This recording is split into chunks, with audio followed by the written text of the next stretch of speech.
기도드립니다. 주님 은혜 감사합니다. 오늘도 말씀에 인도 받을 수 있도록 이 시간 성령 하나님 충만으로 역사하여 주옵소서. 살아계신 주 예수 그리스도 이름으로 기도합니다. 아멘. 오늘 나눌 말씀은 누가복음 22장 19절로 22절의 말씀입니다.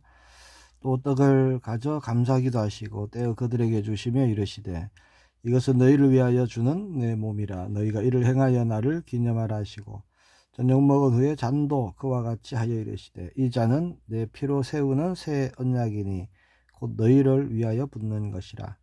그러나 보라, 나를 파는 자의 손이 나와 함께 상위에 있도다. 인자는 이미 작정된 대로 가거니와 그를 파는 그 사람에게는 화가 있으리로다 하시니. 아멘. 오늘 누가복음 2장 22장의 말씀 가지고 끝까지 사랑하시는 주님이란 제목으로 말씀 인도받기를 원합니다. 누가복음 22장은 예수님이 잡히시던 날 밤이죠. 마지막 밤을 말씀하고 있습니다. 이 한 장 안에는 많은 내용들이 있습니다. 가룟 유다의 배반, 그리고 성만찬, 또 제자들의 다툼, 그리고 겟세마네 동산에서의 예수님의 기도, 그리고 베드로의 부인, 이런 말씀들이 있죠. 사람의 실패가 깊어지면 깊어질수록 예수님의 사랑과 은혜가 더 깊이 드러나는 그런 말씀이 되겠습니다. 먼저 가룟 유다의 배반으로 이제 누가복음 22장은 시작되는데요. 가룟 유다는 예수님과 함께 오랫동안 있었던 제자입니다. 그러나 끝까지 가룟 유다는 자신의 욕심을 붙잡았죠. 대제사장들과 서기관들에게 그들이 예수님을 어떻게 죽일까 궁리하고 있는 걸 알고 예수님을 팝니다. 겉으로는 예수님의 제자의 모습을 하고 있고 때로는 믿음도 있어 보였을지 모르지만 가룟 유다의 중심 마음에는요 언제나 세상의 것이 있었습니다. 탐욕이 있었죠. 누가복음 22장은 그렇게 죄가 얼마나 무서운 것인지를 말씀하고 있습니다. 사람이 욕심을 부리면 어디까지 무너질 수 있는지를 보여주고 있는 것이지요. 자, 예수님은 제자들과 마지막 식탁 만찬을 나누십니다. 떡을 떼시면서 이것은 너희를 위하여 주는 내 몸이라 말씀하셨고 잔을 주시면서 이 잔은 내 피로 세우는 새 언약이다 그렇게 말씀하셨죠. 제자들은요 이 만찬에서도 아직도 예수님의 말씀이 뭔지를 모릅니다. 곧 무너질 수밖에 없는 정말 나약한 사람들이구나 이런 게 볼 수 있죠. 그렇게 예수님은 제자들에게 떡과 잔을 주시던데 그 은혜를 받으면서도요 제자들은요 내가 크니 네가 크니 거기서 자리 싸움을 또 다툽니다. 참 우리의 모습이 아닌가 또 생각됩니다. 우리가 어떤 자격이 있어서 예수님의 만찬에 우리가 참여하는 것이 아니죠. 우리가 늘 부족하고 제자들과 똑같습니다. 때로는 넘어지고 때로는 두려워 흔들리고 때로는 자리 차지하기 위해서 바둥거리고, 그러나 주님이 우리를 위해서 먼저 자신의 몸을 내어주시고 피를 흘려주셨기에 우리가 주님의 식탁에 초대받아 가는 것이죠. 그렇게 다투는 만찬의 자리에서 다투는 제자들에게 너희 중에 큰 자는 젊은 자와 같고 다스리는 자는 섬기는 자와 같을지니라 예수님이 그렇게 말씀하십니다. 세상은 높은 자리 원하죠. 그러면 성공이다 말합니다. 그러나 예수님은 낮아져야 된다, 섬겨야 된다 이렇게 말씀하십니다. 예수님이 말씀만 하신 것이 아니라 친히 그 삶을 사셨고 그 길을 가셨지요. 그렇게 잡히시기 직전까지 예수님은 제자들을 먹이시고 또 가르쳐 주시고 붙들어 주시고 하십니다. 우리가 그렇게 예수님을 따르는 자로서, 예수님을 닮아가는 자로서 우리가 가는 모든 곳에서 그렇게 예수님과 같이 섬기는 자가 되기를 축복합니다. 예수님 베드로에게 아주 중요한 말씀을 하십니다. 사탄이 너를 밀가부르듯 하려고 요구해서 내가 너를 위하여 네 믿음이 떨어지지 않기를 기도하였노니 너는 돌이킨 후에 네 형제를 굳게 하라. 그렇게 말씀하시죠. 베드로가 곧 넘어질 것을 아셨습니다. 예수님을 모인다고 부인하고 도망칠 걸 알고 있었죠.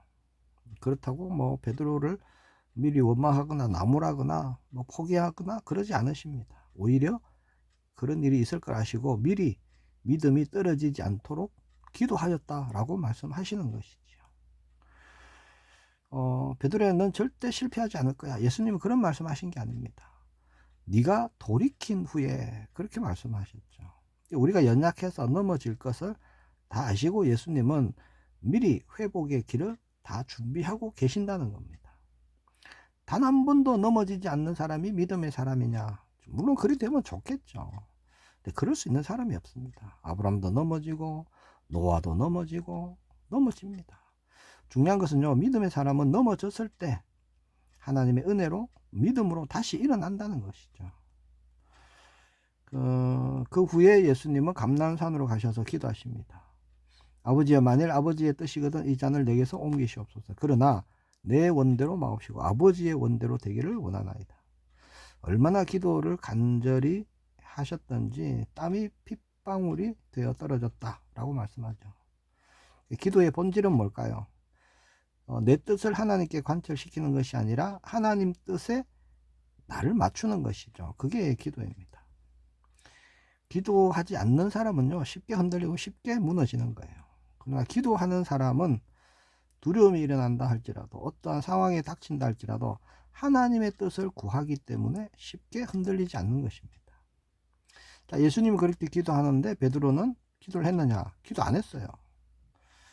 예수님이 잡히시니까 멀찍이 떨어져서 따라갑니다.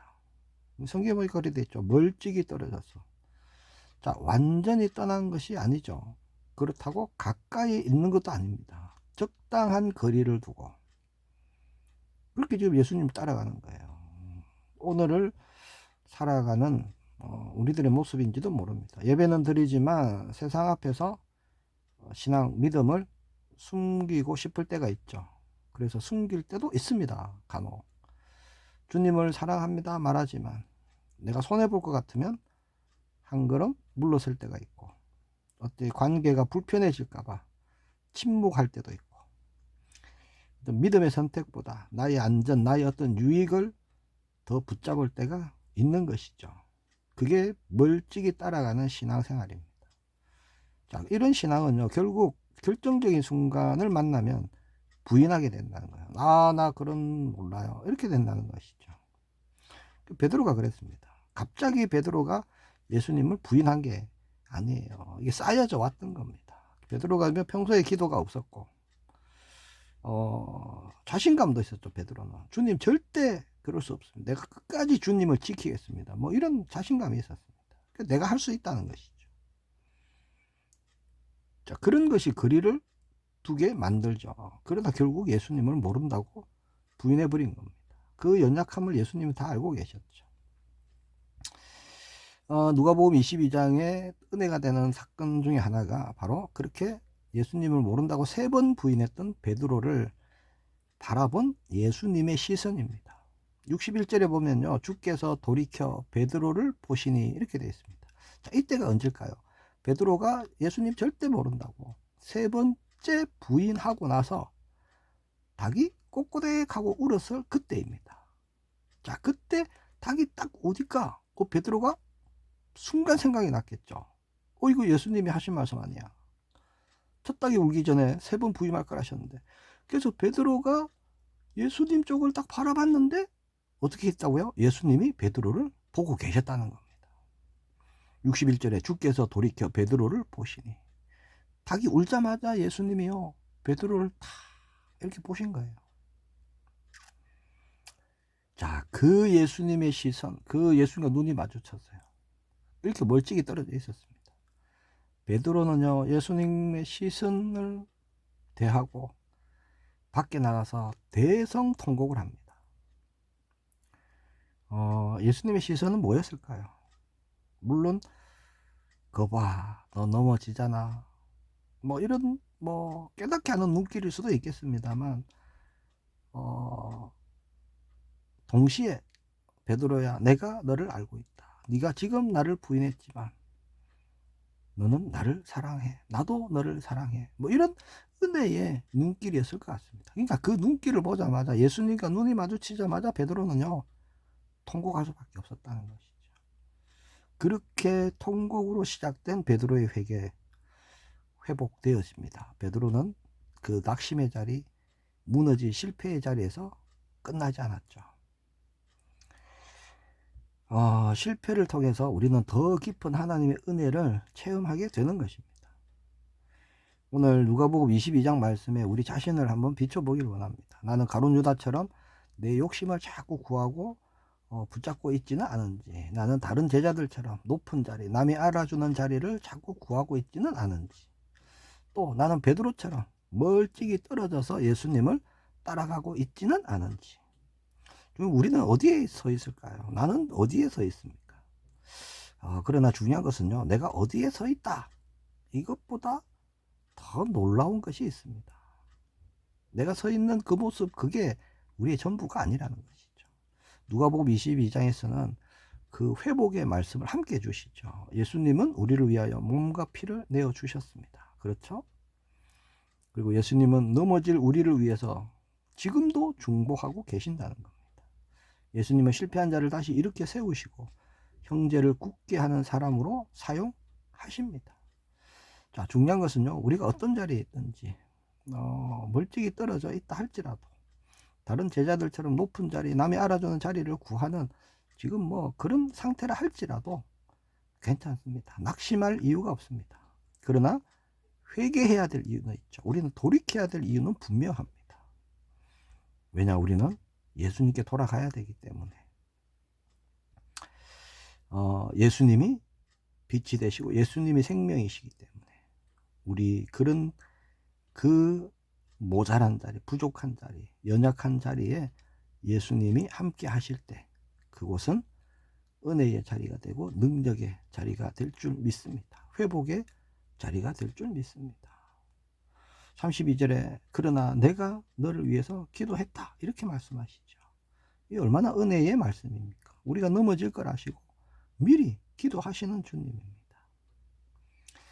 그런 우리를 붙드시는 예수님, 그 은혜가 오늘 우리와 함께 하는 것입니다. 우리는 다시 가던 길, 나의 어떤 뜻을 위해서 가던 길이 있으면 주님께로, 하나님께로 우리는 방향을 턴해야 됩니다.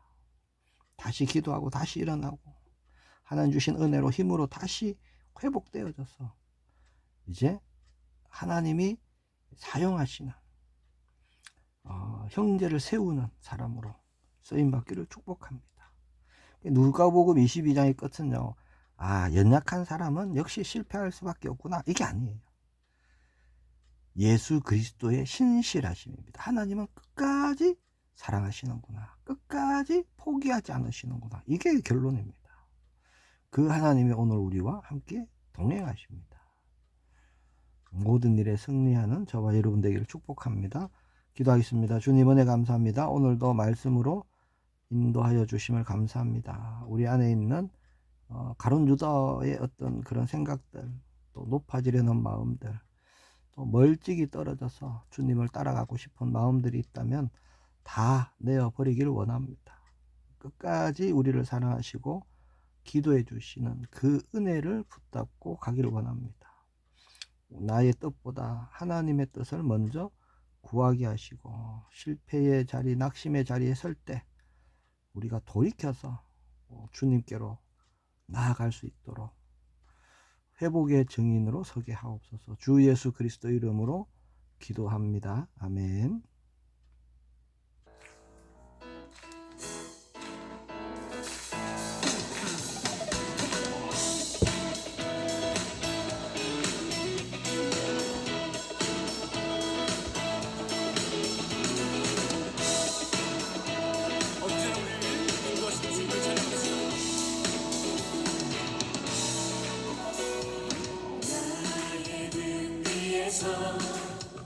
나를 보시는 주, 나의 인생길에서 지치고 고나여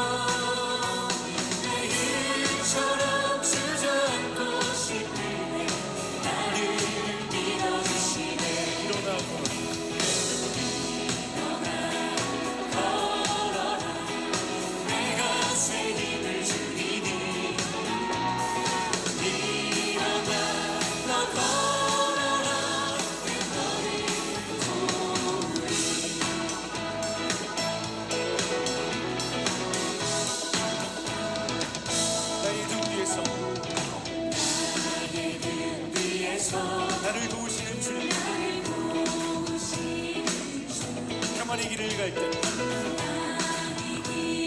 보이지 않아도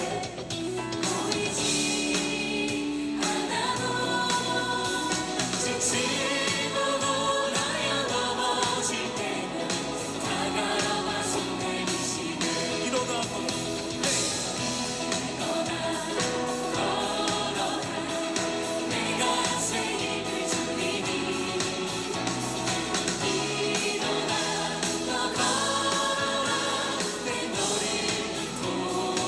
나의 등 뒤에서